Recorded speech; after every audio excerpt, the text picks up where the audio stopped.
بسم اللہ الرحمن الرحیم۔ ہم کہتے ہیں توحید کو مانو، توحید کے بغیر تو انسانی زندگی بیکار ہے، عمل بھی بیکار ہے، جتنے چاہو عمل کر لو، توحید خالص نہیں ہے وہ عمل قبول ہی نہیں ہے۔ عمل کیسے قبول ہوں گے؟ وَلَوْ أَشْرَكُوا لَحَبِطَ عَنْهُمْ مَا كَانُوا يَعْمَلُونَ۔ 25 انبیاء کا تذکرہ کیا ہے قرآن نے ایک جگہ پر۔ انبیاء کے اعمال کا مقابلہ کیسے ہے؟ لیکن ان اعمال اور انبیاء کے تقدس کے باوجود قرآن کیا کہہ رہا ہے؟ وَلَوْ أَشْرَكُوا لَحَبِطَ عَنْهُمْ مَا كَانُوا يَعْمَلُونَ۔ اگر ان میں سے بھی کوئی شرک کرتا تو ان کا کوئی بھی عمل کارگر نہ ہوتا، سارے اعمال ہی باطل ہو جاتے۔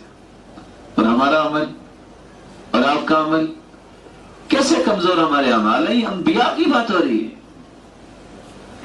کیا توحید کا فائدہ آخرت میں ہی ہوگا؟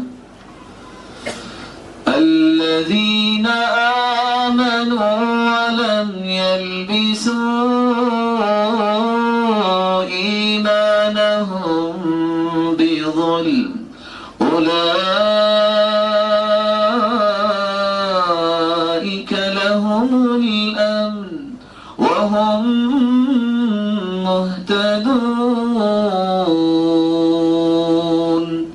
جو توحید کو خالص کرتی ہیں اللہ دو انعام دیتے ہیں۔ اللہ نے امن رکھا ہی ان کے لیے۔ امن کیسا؟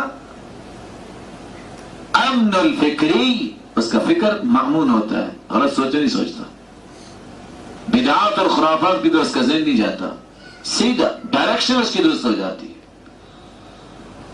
الامن البیئی، اس کے معاشرے میں امن آ جاتا ہے۔